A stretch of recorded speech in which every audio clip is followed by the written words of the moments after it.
From the European Parliament in Brussels, this is Raw Politics.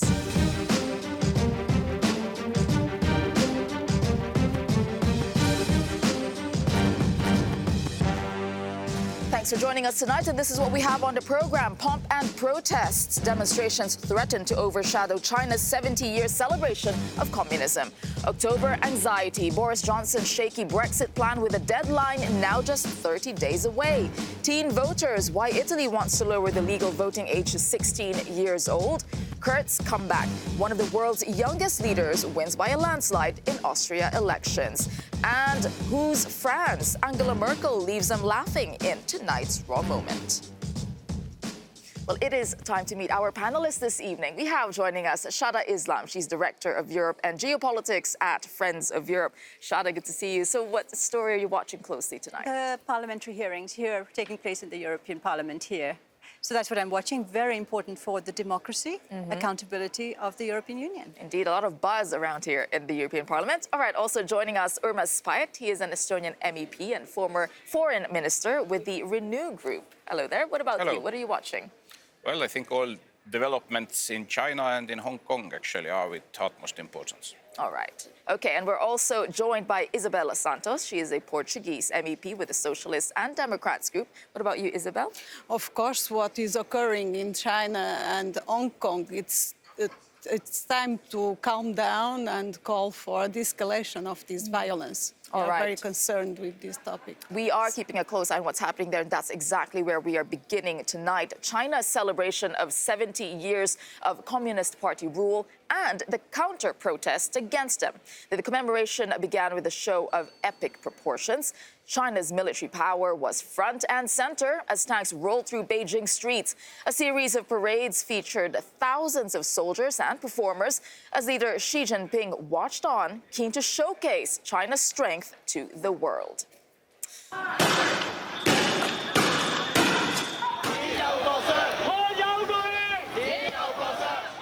But while China marched in celebration, these are scenes in Hong Kong. Protesters there and in Tibet marched in defiance.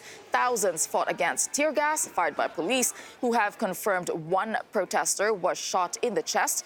The demonstrations in Hong Kong against increased Chinese authority are now in their fourth month. And there's also video that emerged and has been circulating of a protester who was shot at close range by police with live fire. Now, according to the police, this is a statement that they have put out. The police officer's lives were under serious threat. To save his own life and his colleagues' lives, he fired a live shot at the assailant. One 18-year-old was shot in the shoulder area. But according to the information that is circulating, the man in that video said that his chest was hurting. So that video widely circulating, certainly sparking conversations on what is going on in Hong Kong. All right, let us go to Hong Kong. On the ground there, we have Tom Grundy. He is editor-in-chief there of the Hong Kong Free Press. Tom, good to see you there. I can see you are right in the middle of what has perhaps been quite a difficult scene today in Hong Kong. Can you just paint us a picture of what happened today? Yes, well, it's been a day of multi-district violence, vandalism, and certainly from the police side, we have seen tear gas, pepper spray, water cannon, and from the protesters, Molotov cocktails. This is the aftermath of one of the key junctions on Nathan Road, which is a tourist thoroughfare, which normally on National Day, a holiday, would be packed with tourists, especially from the mainland. At the moment, if I flip the camera, you can see that there are people gathered here a little bit nervous about some Raptors, which are the police special unit, just in the background. There are things strewn all over the floor that protesters have left, hoping to slow the police advance. You can see some barricades made of bamboo just outside the local HSBC headquarters here.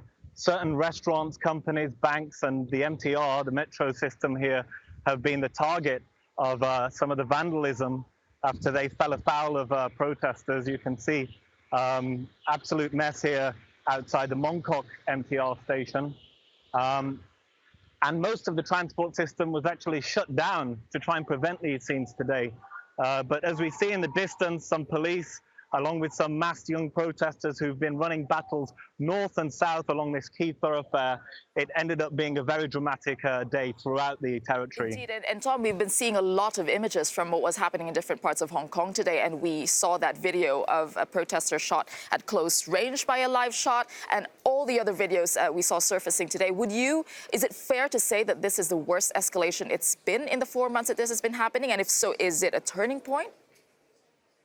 Yeah, after 17 odd weeks, there were fears that somebody, perhaps on the police, press or protester side, could get shot in some way. We've seen police use non-lethal weapons throughout this summer of dissent in the city. But what the worst fear sort of happened today, as you saw, a teenager, a protester who rushed towards seemingly an officer with a pole of some description, was shot in the chest. We haven't got much more details on that at the moment, but certainly one of the big demands of the protesters right now is an independent investigation into police behavior. And there were some warning shots earlier on in the night, but looking at the footage, it's likely to enrage protesters even more, and there's surely going to be some more flashpoints in the weeks to come, Tom, despite us getting through this National Day. Of course, we saw that also. It is a completely different picture in Beijing, in China. What has the Chinese government's response been, and what is your sense of how they want to move forward from now? Well, as an autonomous city, it is just out of reach of China. And whilst they've been having lavish parades and celebrations today, there's little they've been able to do about the unrest here, which has been a dampener on the party, if you will. They have put a lot of this down to foreign interference, of which there is little evidence of. And they've been simply, through their channels and through state media, urging protesters to stop. But there has been no further concessions when it comes to the 4 other demands. After the extradition bill, which sparked this, was withdrawn, protesters are still pressing for full universal suffrage, for amnesty for arrested protesters, and indeed the independent investigation into police. All right. Thank you for that, Tom Grundy, there on the ground in Hong Kong, bringing us the scene from there. I mean, this is, we saw all the images. And it's been going on for 4 months, as you say. And Tom there was saying that while, the Chinese government has been urging the protesters to stop, there has been no movement forward to meet those demands. But China they don't want to be seen as also giving in. Is that a fair point to make? I think that's true. They cannot give in. It's a dilemma for the Chinese government at the moment. It's an embarrassment as well. But I think President Xi Jinping also used the National Day celebrations to insist on the basic law, to talk of one country, two systems. So he's sticking also to the basic law.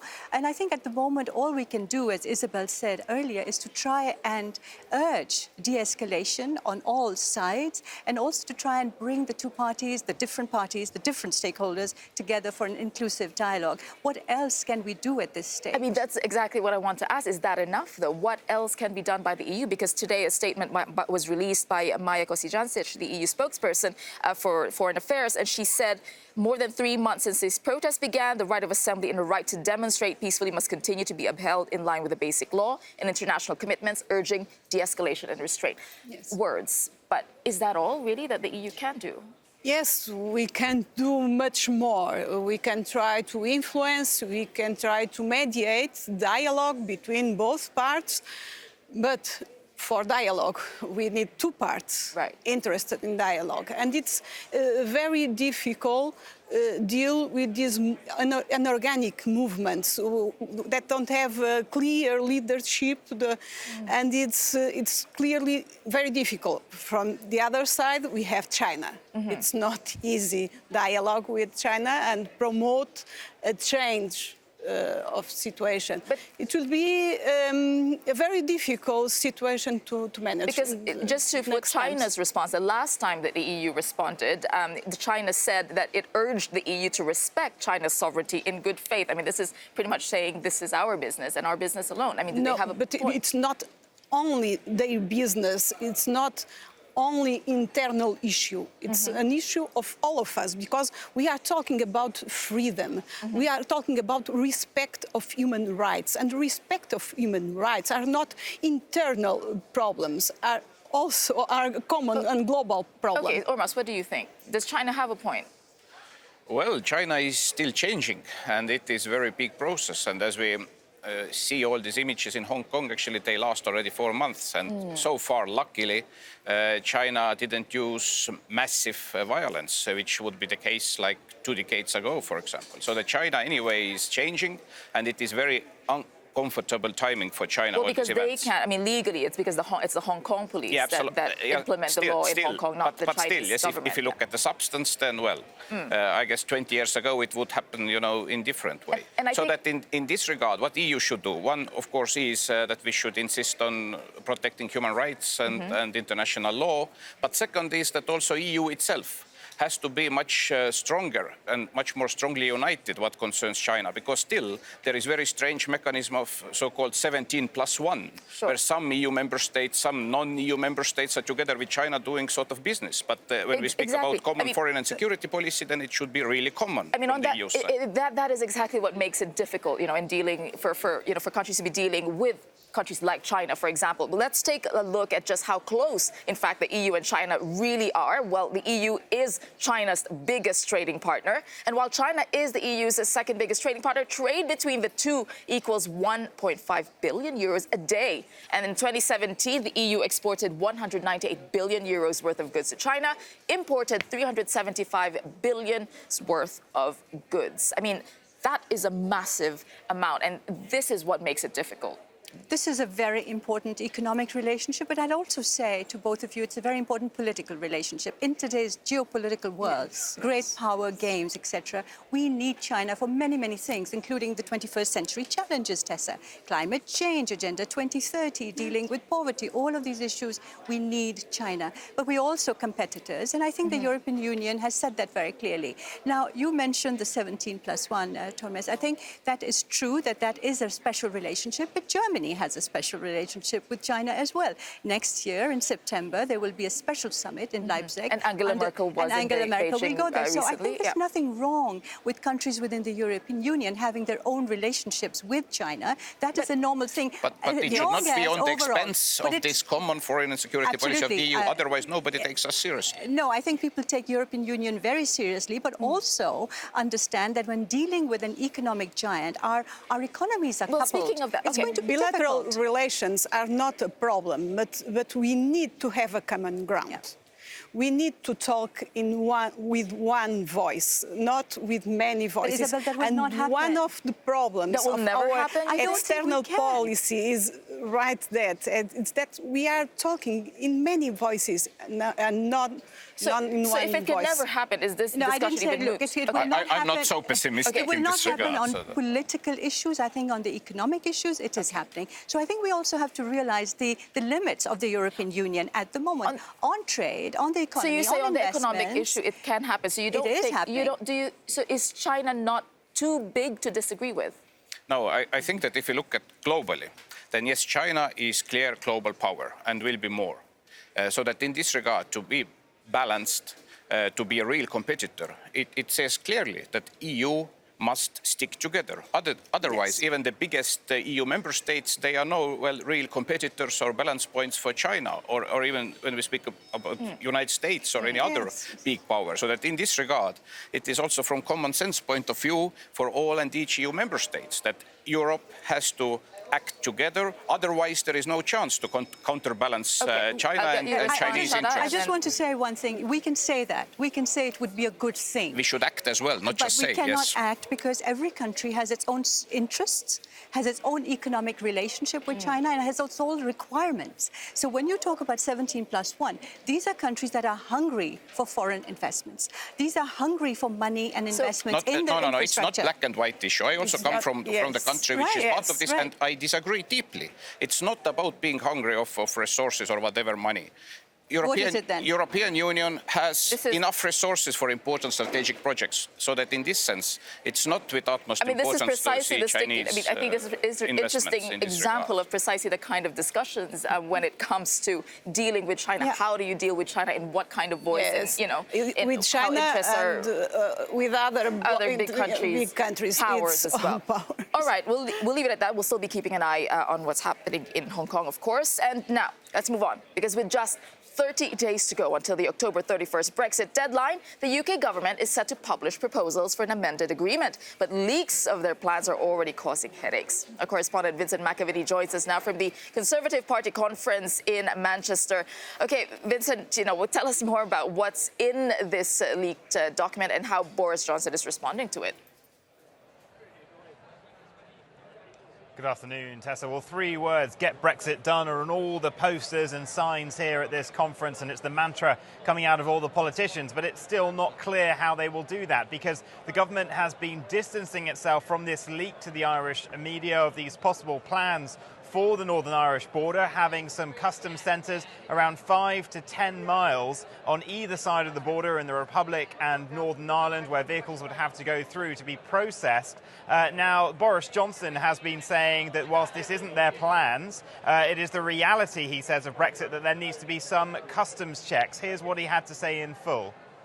We have to protect the integrity of the United Kingdom. We also have to protect Ireland, make sure that Ireland continues to enjoy the benefits of the single market, make sure we protect the Good Friday peace process, make sure there are no checks at the border.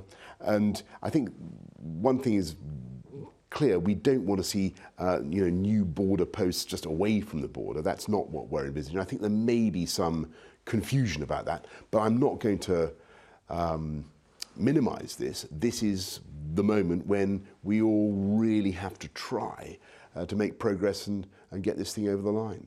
All right, that was Boris Johnson there reacting to the leaks. And joining us for this discussion is Maria Walsh. She's an Irish MEP from the European People's Party. We also have Lucas Mandel, an Austrian MEP also from the EPP. And we have with us Darren McCaffrey, our political editor. All right, I mean, this Boris Johnson there was not giving away much about what he's going to be presenting to the EU. But if we are to look at the reports on RTE, on what has been said so far, I mean, will that actually change anything? Well, it's very difficult to even talk about change when nothing has really been put forward.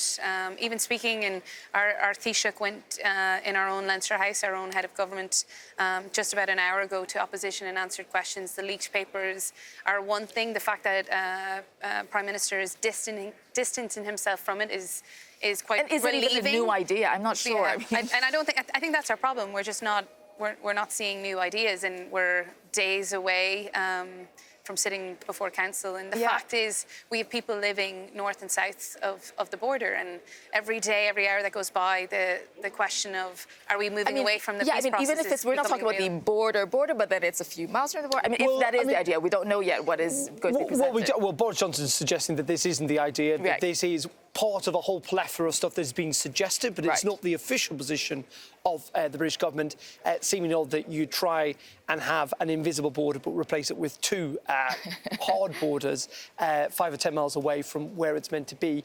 And we haven't actually seen thus far what the detailed proposals are from the British government. What was most interesting about what Boris Johnson had to say today is saying that there will have to be 2 different customs territories on the island of Ireland, which is not what Theresa May necessarily signed up to back in 2017. It is not what the backstop is meant to achieve. And so in those circumstances, there is going to have to be some form of checks. And it must be said, checks not just from the British government. The European Union wants to maintain its single market. It's going to have to carry out customs checks too. But it is clear that we're now getting to this crunch time, just a couple of weeks ahead of that EU summit, when actually the British are going to have to come up with what their plans really are. Lucas, do you think that there are expectations that the British, like Boris Johnson, will come here with something new? Are there even expectations that I, as a parliamentarian, actually question the reliability of Boris Johnson. I guess more reliable than Boris Johnson are the parliamentarians, the colleagues in the lower house in Great Britain, who showed also in the past that they are not in favor of a hard Brexit. In the past, they weren't even in favor of a deal Brexit. So also the British people have to know they can take the deal and leave EU, or they can not take the deal and remain in EU. So it's just these are the 2 opportunities. And of course, the border between Ireland and Great Britain has to remain open. The border between Ireland and Northern Ireland has to remain open. That's so important after the Good Friday Agreement and the peace we have experienced that time. That's even more important than the games Boris Johnson is always trying to play. It was insane that he actually tried to kick out parliamentarians from their offices. And I'm more than happy that the highest court put, obviously, as I understand, the parliament back into charge. And it's parliamentary diplomacy. So is there anything that will be accepted? I mean, you were saying that the Irish government was, Republic of Ireland was trying to, distance itself from even this idea. Is there anything anyway that will be acceptable? Apart from the no border, is there any other idea that will be acceptable? Yeah, I mean, every message that, and again, I'm a new MEP, but every message that we read, that I'm hearing from on Taoiseach, from the party Fine Gael as a whole, from the people living north and south of the border, is the fact that our peace process has to remain intact. But we also have constituents, both north and south, trying to live their daily lives. I sit on PESH here, our fisheries committee. We have fishermen and women coming from Donegal to Dublin, and the fact, I mean, over my campaign for EU, one fisherman would have had to go across the border 8 times in order to transport goods. So we need to protect the fact that we have a single market, the fact that the withdrawal agreement is there.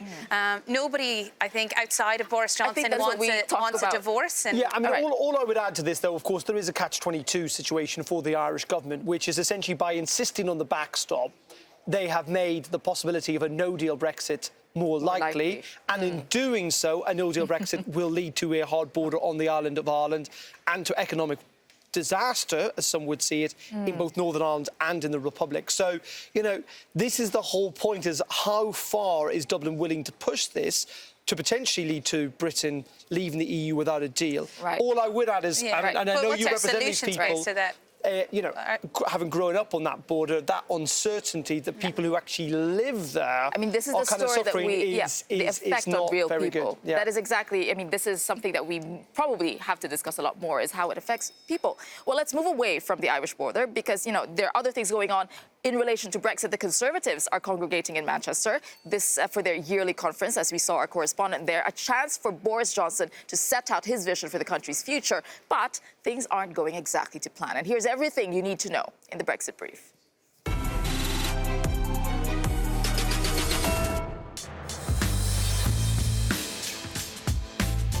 It wasn't exactly a warm welcome. Why did you like the Parliament, Boris? Why did you like the Queen? When are you going to resign, Boris? Boris Johnson leads his party into Manchester for its annual gathering, but more questions than answers. It's a conference overshadowed by allegations that Mr. Johnson, while Mayor of London, failed to declare close personal links to a female tech entrepreneur who received thousands of pounds in public business funding and places on official trade trips. Allegations Boris Johnson denies. What he wants to be talking about, the turning on of the spending taps, as announced by Chancellor Sajid Javid. This government is going to build Britain's future and bring in an infrastructure revolution. But at this conference, Brexit and no deal is never far from the spotlight. We're ready to draw on the full armoury of economic policy if needed. In Westminster, opposition parties plotting. But moves to bring a vote of no confidence in Boris Johnson seemingly on hold. We'll do a motion of no confidence at a point when we can win it to be clear that no deal has been taken off the table. Back in Manchester, outside the conference, the message is clear. Inside, however, Boris Johnson's tight-lipped chief advisor isn't giving anything away. Can anything stop Brexit, Mr. Cummings? What can you say? Anything at all? Can the law stop Brexit?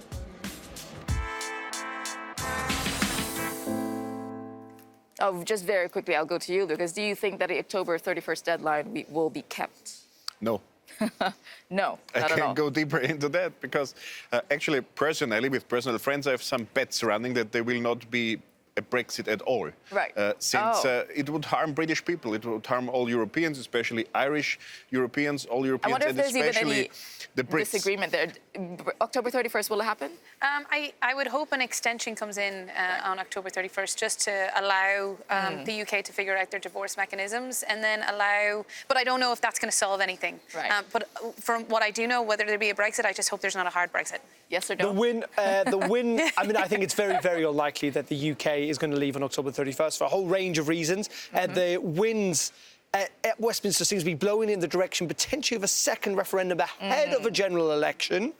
But there will have to be something, I think, for the European Union to agree to that extension. Right. And there will have to be either an election or a referendum. But as I said, the mood music at the moment apparently is on a referendum before an election, which would be interesting. We are on Brexit month, so it's the 1st of October, so we will see that very, very soon on what's going to happen. OK, coming up on Raw Politics, Italy wants to lower the voting age to 16. So should the rest of Europe follow? Plus, France who? Angela Merkel gets lost in translation in tonight's Raw Moment.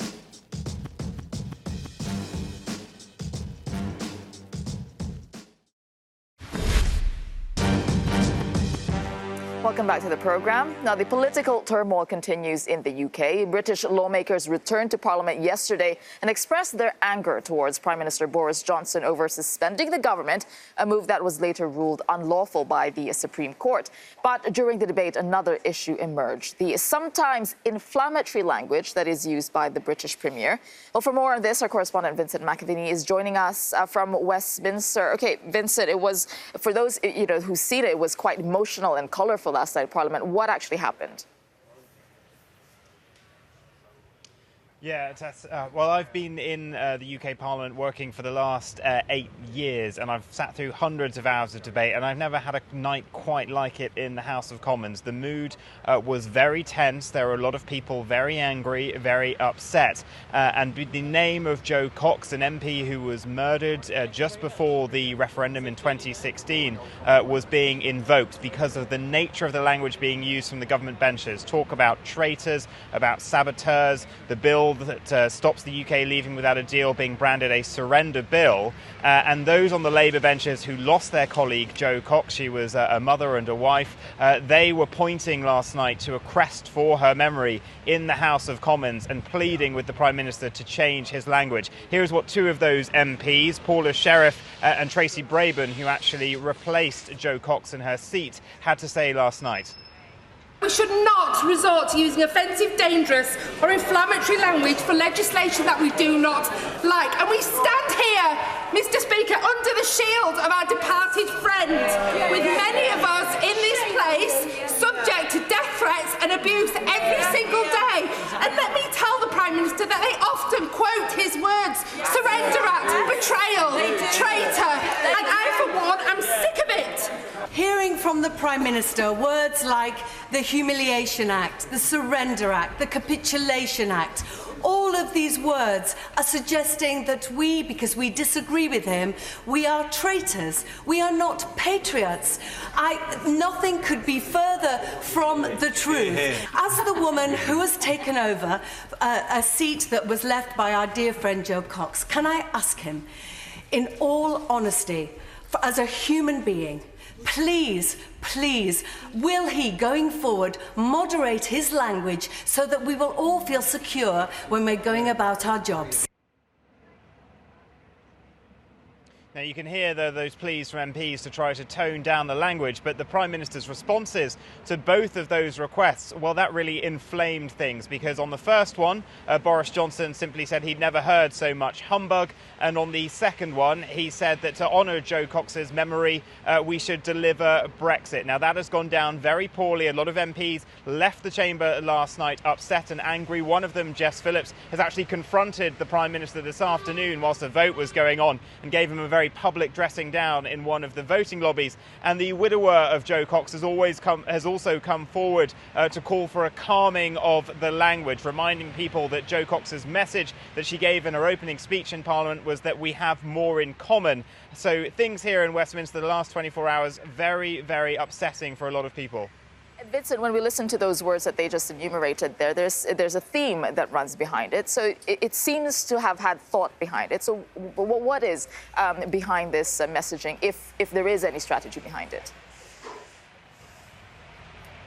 Yeah, that is what opposition MPs are trying to make clear, is that this is being used by the Prime Minister to craft a message for whenever the next general election happens, that it is the people versus the establishment, politicians and now the judges. And Boris Johnson has somewhat used this incendiary language to try to move on quickly, a very Trumpian play from that huge defeat in the Supreme Court and Parliament having to be reassembled. And today there's been more losses for the Prime Minister. He's lost his 7th vote in the House of Commons. That was requesting a recess for their party conference next week. That has now been denied, and so that trashes the Conservative Party's conference plans. That's a big set-piece event. We don't know what will happen next week because Parliament will now continue to sit down here. MPs might go back and forth to the conference to give speeches, but if there's going to be more votes next week, the government will be worried about even more losses, so they're not going to want to send too many people up there. It really is now a bit of a mess for the Prime Minister. All right, thanks for that, Vincent McAviney there in London. And joining us for this discussion, we have Kate Bolongero, an EU affairs journalist.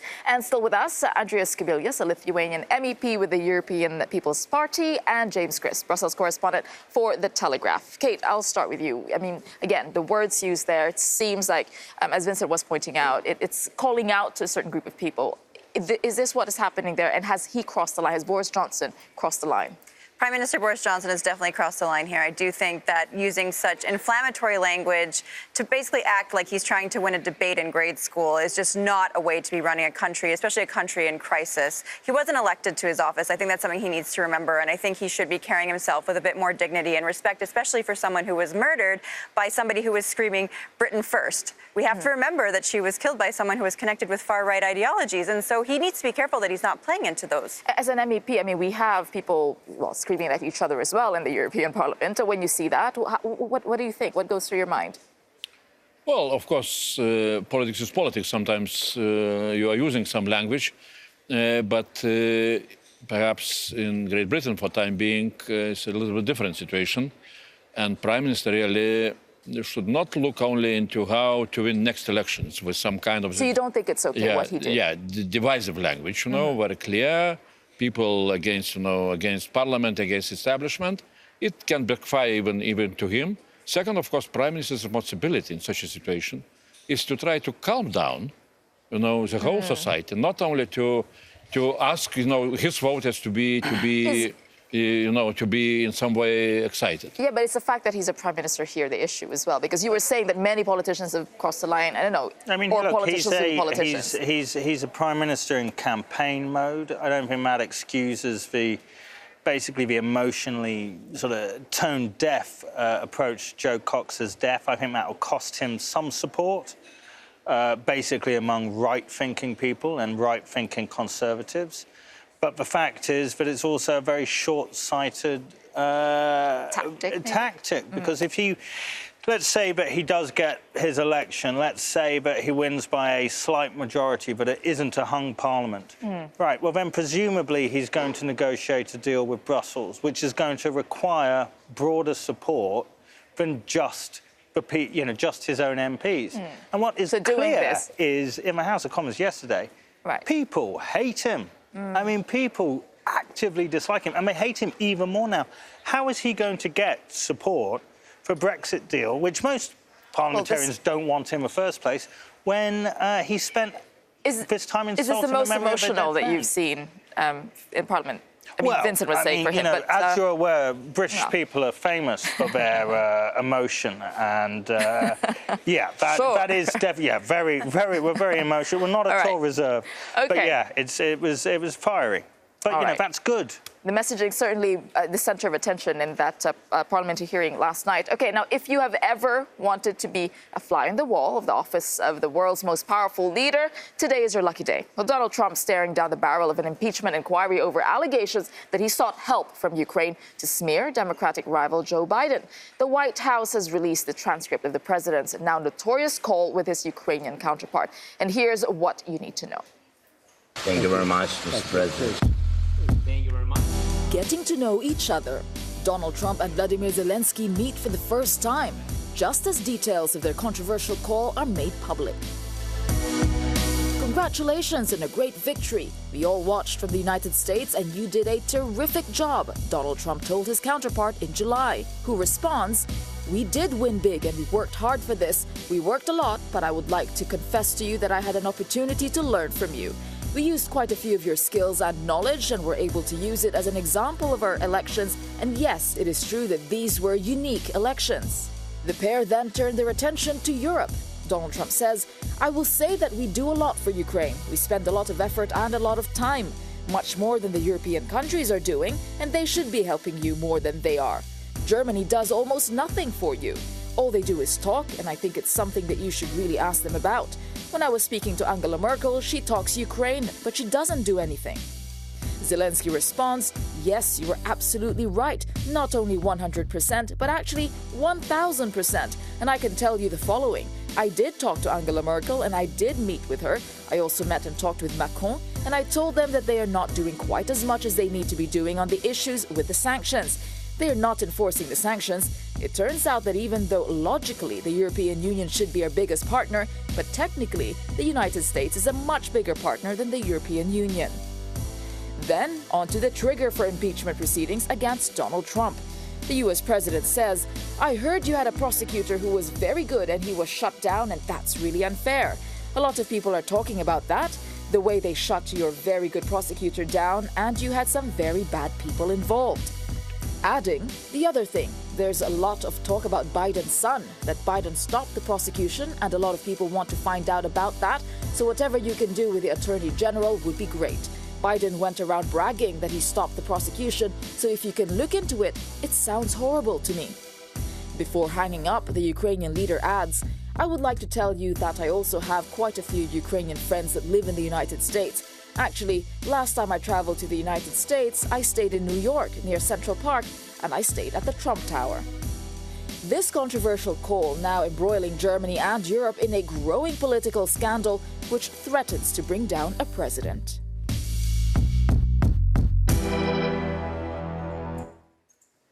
I mean, the initial response from Donald Trump was he was trying to play it down like this. Well, this isn't really grounds for impeachment, is it? But then earlier today, we had that whistleblower complaint. It came out and it says that the White House had tried to lock down the contents of that call. So clearly they see, a possibility of it being damaging. Yeah, definitely. I do think it could be damaging to him. But I mean, Trump has survived other damaging things, such as the Robert Mueller report and, his campaign with Russia, connection with Russia, which has found there was nothing. But still, there's all of this scandal that's involving the Trump presidency, and I'm surprised, frankly, he's made it this far. And what's interesting also is the way they talked about Europe there and how Ukraine really feels about it, how Trump really feels about the EU. What do we make of that? If I was the president of Ukraine and I was talking to the president of the United States, I'd tell him whatever he wanted to hear in order to get the best possible deal for my You think country. that was it? Hey, look, I mean, how many foreign leaders have we seen go up to Donald Trump Ukraine and try? really Netanyahu does it. I mean, they're all basically brown-nosing. But do you not think that Ukraine has really been asking for more support, and to back them up on the Russia sanctions and from the EU? And do you think it's valid what he said, or do you agree with James that that was just a strategy to talk to the president? Well, first of all, of course, we need to understand that U.S. is going into election campaign, or campaign is going on. So, and Trump fights against Biden, Democrats are fighting against Trump and using all the possible, political instruments. For me, it's very pity that Ukraine, which we love very much and we are involved very much in assisting them, again, are involved in some way, which can damage Ukrainian case. Well, then, as you know, I was 2 times Prime Minister of Lithuania. Mm-hmm. When you are talking with foreign leaders, of course you're talking a lot of issues.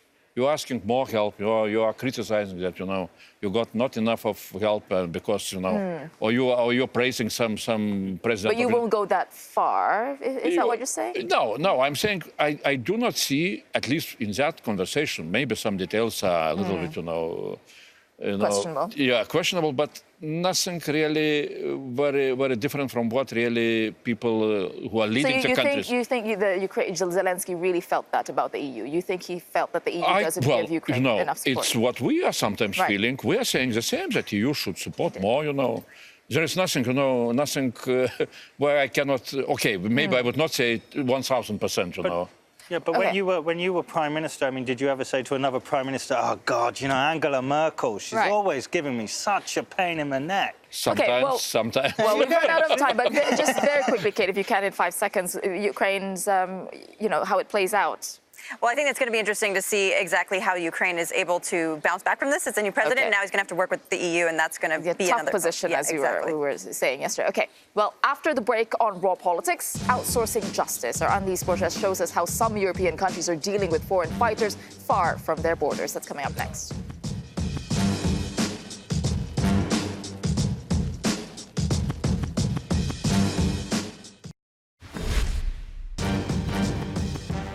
Welcome back to Raw Politics. Now he's loud, proud, and not afraid to call out Europe's heavyweights, branding Italy's Matteo Salvini a coward and famously banning the US president from his UK hometown. Majid is not your average MEP, but with a big international following, that is part of his brand. And this week I met up with him and he showed me some of his favorite spots in Brussels.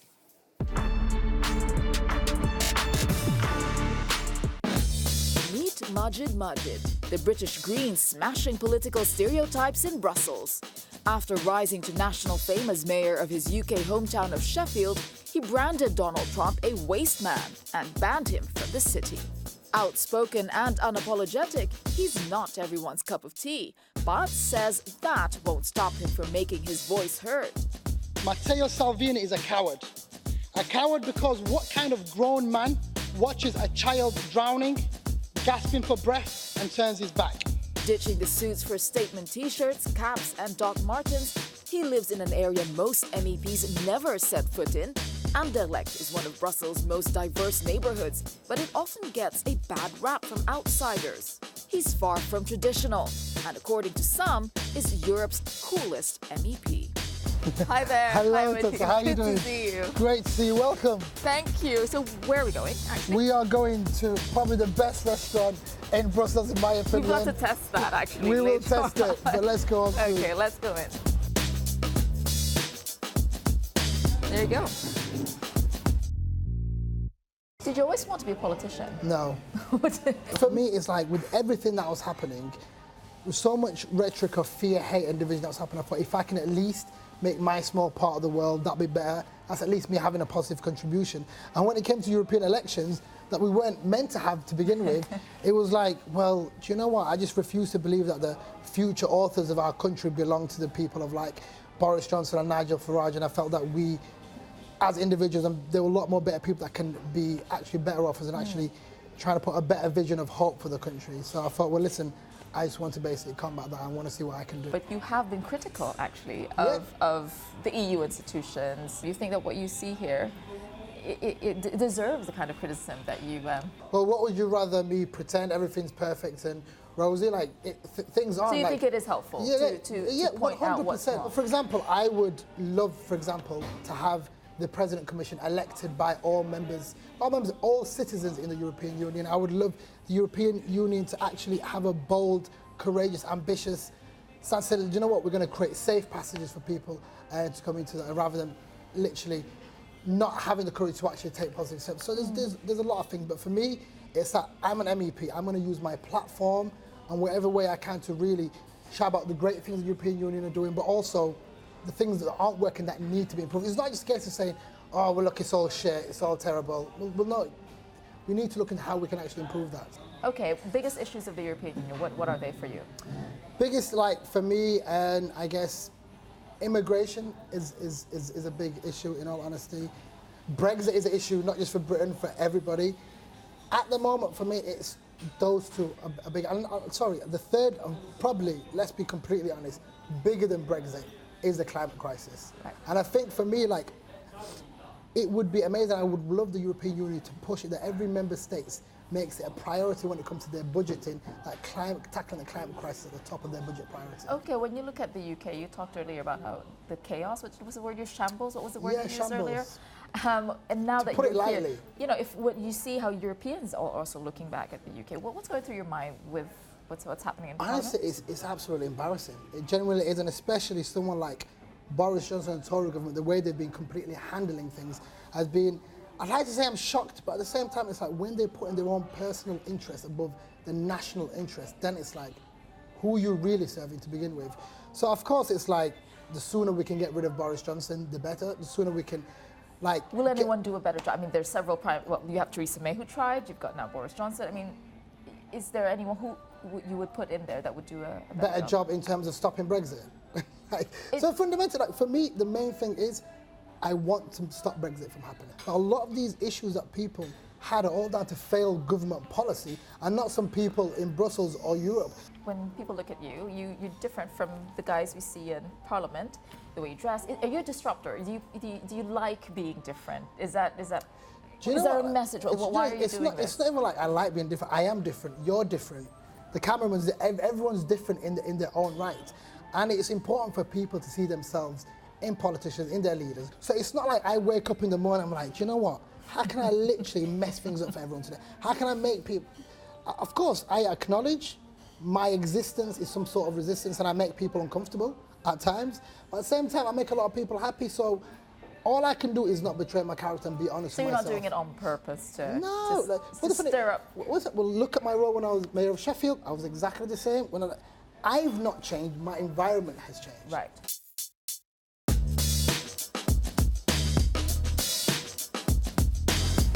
Okay, Machi, you have to show me your neighborhood now because we're outside of Brussels. So tell me why you chose to live here, first of all. For me, this is one of the best things about living in Europe. Like, you've got people from the Jewish community, you got people from Morocco. It's just such a vibrant place to live. And for me, more than anything, is a real sense of community here.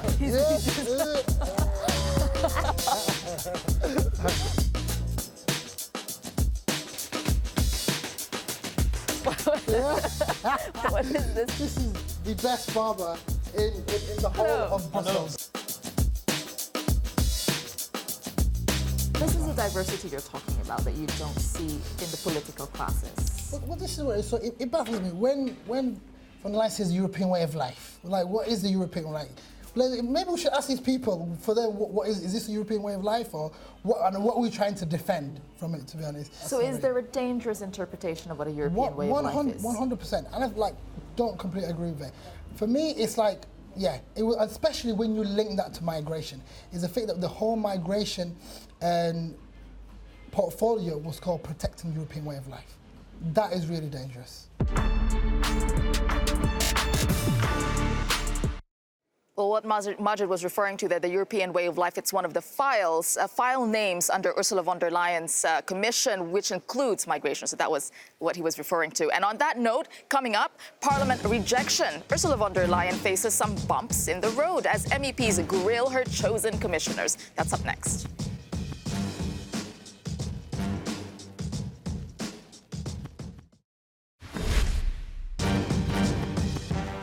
Welcome back. It is crunch time for incoming Commission President Ursula von der Leyen as her team and candidates for the top post of the European Commission face grilling from MEPs who have the power to reject incoming commissioners should they find them unfit for office. Well, the Legal Affairs Committee has already rejected 2 nominees twice from Hungary and Romania over alleged, quote, conflict of interest following the examination of their declarations. Well, the move forced von der Leyen to go back to the drawing board and seek new recruits from these countries.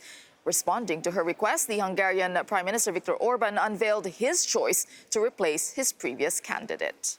Én nem utasítottam el a elnökasszony kérését, de abban nem mehetek bele, hogy bárki más, például az Európai Parlament válogasson magyar politikusok közül a magyar nép helyett. És azt mondtam a elnökasszonynak, hogy ilyen körülmények között én egy technokratát tudok csak javasolni, és valóban meg is jelöltem a nagykövet urat, Várhelyi Olivért, mint Magyarország hivatalos biztos jelöltjét, és kértem az elnökasszonyt, hogy vegye fel vele a kapcsolatot. Well, joining us in the studio, we have Anna Donat, a Hungarian MEP from the Renew Group. And with us also is Anne-Michel Asimakopoulou, I hope they said that right, a Greek MEP with the European People's Party. And back with us, Shada Islam, Director of Europe and Geopolitics at Friends of Europe. Okay, I'll go to you, Anna. I mean, when the name of the Hungarian commissioner was announced, there were already a lot of reaction to it. So this is not exactly unexpected, is it? Not at all. Yeah. I mean, the moment that Hungary nominated László Trócsányi, we already raised the issue that it's going to be wrong. It's the worst choice. As he used to be a Minister of Justice, he was an active participant in building up the so-called illiberal regime that everybody here in the European Parliament is criticizing about the Hungarian government. Yeah, so I think it's interesting that the portfolio, that specific portfolio went to Hungary. Do you find that an interesting choice, or like why? This is all a process which has pieces to it. One is national selection. One is the selection by the commissioner and the apportionment of the portfolio. And another is Parliament's role in accepting these nominations.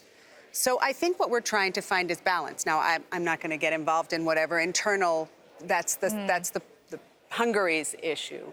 But let's just remember that this nominee was rejected on, let's say, an issue of form, not an issue of substance, because of conflict of interest.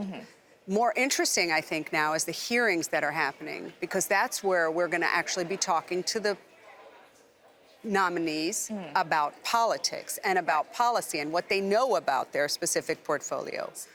So, right. Commissioner Hogan yesterday sort of breezed through his nomination hearings because he was very well briefed. He'd done his homework, et cetera. Today we had some sort of different situations. What about these rejections, though? What does it mean for Ursula von der Leyen? Is this a bad sign? I don't think so. Okay. I think it shows that we're actually politicizing Europe, which is something great. We're also bringing in democracy. I think the European Parliament, the committee, has flexed its muscles. I also find it very interesting that both Hungary and Romania have quickly, I think, I know Hungary's done it. Romania, too, has nominated an alternative. And I think that's great because they're showing that, they're listening. My only concern is giving Hungary the enlargement portfolio at this time. Because no matter who you put there, wouldn't be... Well, I think that would be ideal, but we know that in the European Union, nationality matters. It does matter. And so I'm just a bit concerned about that. But apart from that, I think it's great that we're flexing, that you guys are flexing your muscles, showing, that you count. You counted this European effort. Well, we took a hit as Parliament in this whole process. I mean, we were sort of ignored, so I think it's our turn now to up the level of scrutiny. Yeah. So. And people will listen to us.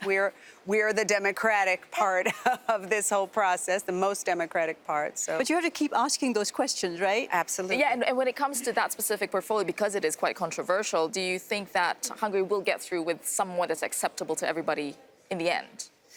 Well, it's hard to say now. I mean, it's actually the weirdest and most important part of when we're talking about portfolio is what we also saw in the video, what our Prime Minister said. I mean, there's a complete misunderstanding of the whole thing. There is a symbolic message which portfolio goes to which country's nominee. That's right. However, at the end of the day, they are not representing the member state. So when he is claiming that Hungarian people should decide, no, European people should decide, and in the European Parliament, we are all representing the European people. Therefore, I'm really glad that this Parliament is actually showing some strengths and showing that from the 26th of May, 27th of May, there's a new era started. And this Parliament is all like brand new Parliament with like 60–70% of brand new members, showing that politics can be different in a European level. Right. And I think this message, I mean, not just what the Uri Committee did, that is showing the conflict of interest are as important as policies. As Anne was also saying, it's putting Parliament's role there and instilling the European Parliament has a role. We are the only ones who are directly elected by the European voters. All right, well, we have a time for tonight's Raw Moment, which comes from New York, where Angela Merkel's encounter with the Queen of the Netherlands left her a little confused. Let's take a look. I spoke to France just now. With France about the women and economic empowerment. With the Minister of Finance and Macron. What did they do with the France, not France. That's another subject. Shada, you like this video. It's the first thing I saw this morning when I woke up. I love it because when Angela Merkel smiles, the world smiles with her. She's just so authentic, She's isn't authentic, she? And that's her charm and that's her attraction, right? All right, well, thank you very much for joining us this evening on Raw Politics, and we'll see you again tomorrow. Bye for now.